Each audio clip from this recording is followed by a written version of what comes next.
Happy Friday. It's Patricia Murphy. This is Seattle Now. What a week. The kids had the option of masking up and going back to school, and parents wrestled with some tough decisions. Jeannie Yandel and Rachel Flotard are here to hash it all out. But first, let's get you caught up. There's still counting to do, but it looks like Amazon warehouse workers are rejecting a unionization drive, with a third of ballots counted. Early returns were more than 2-1 against joining the retail, wholesale, and department store union. A little more than half of the Bessemer, Alabama workers who were eligible turned out to vote. The union says hundreds of those votes have been contested, mostly by Amazon. Counting will resume this morning. We could have an outcome later today. It's been less than 3 weeks in Phase 3, and we're facing an unpleasant possibility. State health officials say cases are rising in 4 of the state's largest counties, and that could mean taking a step back. Cases have to be below 200 per 100,000 people to stay in Phase 3. And right now, King County is getting close to being on the wrong side of that number. Health officials will update the situation on Monday. And if you just can't resist heading to the UW campus to see the cherry blossoms, you're not alone. I admit, I did it. But just for a minute. Well, the University of Washington is very disappointed in you and me.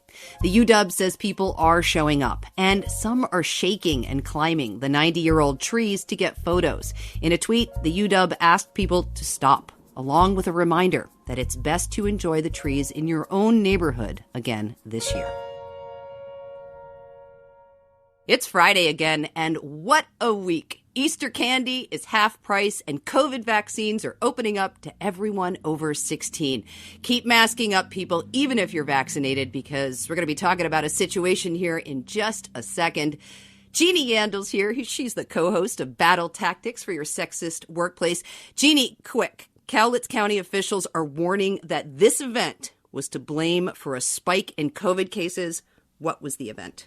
Oh, my God. Okay, I'm going to say it was a flea market. That's the only thing I can think of right now. That's my guess. Rachel Flotard is here as well. She's a musician and artist manager. Rachel, what event do you think is getting the flack for the COVID outbreak? I honestly have no idea. I know. It's karaoke, people. It was a karaoke party. Yes. Are you serious? Yes, and sadly, health officials in Cowlitz County are saying most of the COVID spread they're seeing right now is because of social gatherings. Speaking of social gatherings, thousands of elementary schoolers went back to the classroom this week. We're all parents here. My son's in high school, so this isn't happening just yet. But your kids are in elementary school. Jeannie, how were you thinking about this in-person school decision? Oh, okay. So I just need to preface this by saying nobody was in a good situation here. So you had basically a one and done opportunity to decide whether your kid was going to go back to school. And in that time frame, cases in King County were going up, are still going up. Neither me nor my spouse had access to a vaccine. So we decided not to send her back. And I can barely talk about it without tearing up because it breaks my heart. It breaks my heart that that is not a thing that she's going to be able to do this year. She misses her school so much, and she is so sick of me and her dad. It breaks my heart.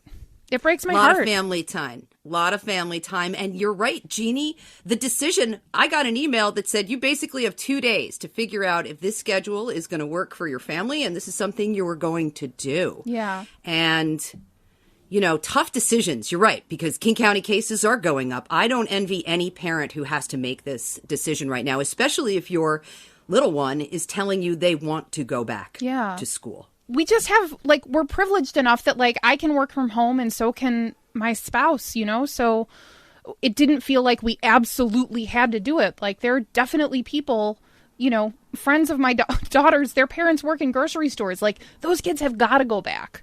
They've got to go back. So, yeah, we have that weird privilege right now. But I just want to go in the bathroom and cry every time I think about it. I'm going to cry here instead. It's so disappointing, and it's really difficult, Jeannie. Rachel, what about you? Did you send your little ones back? I did. So, but let me preface my choice by saying I used to drive around in a van and play this game called What Would You Rather Do? And the choices were like, okay, well, what would you rather do?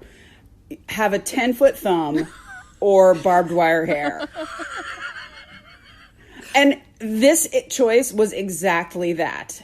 And it sucked to have to make the decision. And the only reason that I agreed to let my little boys go back in person was due to the leadership of Greenwood Elementary School and how dialed their teachers are and Principal Stowell is during this whole thing. If it wasn't for these superheroes making it so, I don't know, making an impossible decision sort of possible, I don't think I'd be in this position. And the teachers have been put in the absolute worst position. The parents have been put in the absolute worst position. I have not had the chance to get a vaccine yet, nor has my partner. So we're just waiting for some silent spreading to just come through some tiny people into our house. However, my kids are wearing masks. They both wanted to go back. They are in first grade and third grade. Aww.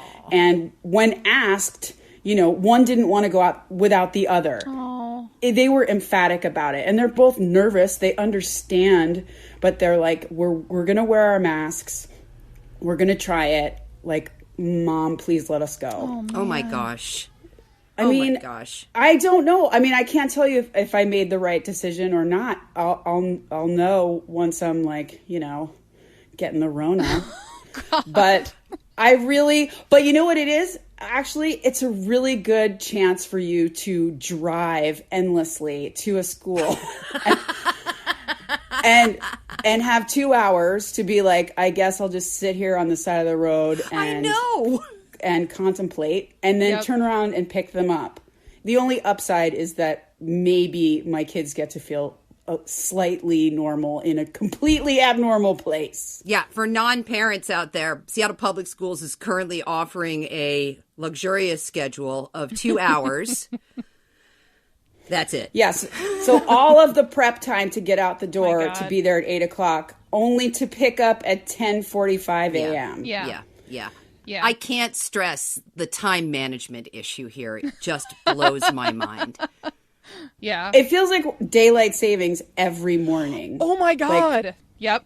It's the worst feeling. Yes, it's the worst. I couldn't believe, of all of the things that happened this year, learning that school was going to start a half an hour earlier, that felt like such a gut punch. Like, my whole family was like, what are we going to do? It's like 30 minutes and we're still, I know. Every morning is the worst. Every morning is the worst. It's just the worst. It is the goddamn worst. Did you get emotional, Rachel, dropping them off? Because I am a very emotional parent when it comes to transitions and change. I feel like I've really cauterized my feelings as of late. So I didn't cry, but I was more like, well, that's weird. They're gone. But you know what? They weren't gone enough to make a lasting impression. Yeah. Although we are carpooling with another family. We're just trying it out this week. And one of the, I can't even say afternoons because it's 10:45. Yeah. They stayed an extra hour outside at this other family's home. And when they got back, they were like, Mom! They missed me. Oh my God. The only time that's happened for me this whole year was when I took my daughter to the dentist and the x-ray tech was like, I'm going to take her back by herself. And she was like, Dude. Mom, it was like she was gone for 9 minutes and she came back and gave me this huge hug. That's it. That's the most we've been separated for more than a year. Yeah. 9 minutes. Yeah. At least your kids want to hang out with you. My kid doesn't want to hang out with me. He's down the hall. And if he doesn't see me all day, that's just fine with him. I'm just like a graham cracker vendor and a toast vendor. Jeannie, does your little one feel funny in class this week because some kids are back in school? Has that changed the day? on Monday, it felt kind of exciting because it was different and new, and like she has a different teacher 4 days a week now. And so, you know, that felt like it was like, ooh, new life. It felt a little bit exciting. It really took all of about 3 minutes before she was like, that's right. This is incredibly boring. I'm going to go grab a book or literally anything else, and I'm definitely not going to pay attention to what's going on. So, like, I'm back to policing every few minutes. Like, are you paying attention? Are you? Yeah. That is the worst part. Yeah. That's right. Another factor of this is some kids have lost the teacher, the only teacher that they've known throughout this process, to the reopening. So that was, I meant to say, also part of the decision making too, even though it was like, you have 5 minutes. Right. Yep. All right, one more story before we go. This one involving our state senator from Seattle, Rebecca Saldana, vice chair of the Senate Transportation Committee and epic multitasker. Saldana accidentally revealed she was participating in a Zoom call about an $18 billion transportation plan while she was driving. That is not legal in Washington state. I feel like I'm on so many Zoom calls where someone is like careening down a highway that I didn't even know it was illegal. Surprise! Whee! Against the law. Thank you.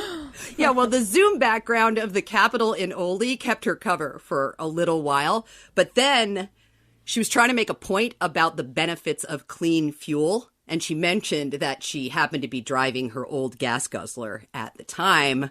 Wah, wah. Okay. So, okay. So one, I feel like, why are we blaming this person for doing this? Like, I suspect her schedule is such that it is impossible for her to keep up with the demands of being a legislator and all of the other things she has to do without doing meetings in the car, which is something that a lot of us have to do, by the way. Like, I feel like there's this gotcha thing about it. Like, she's breaking the law.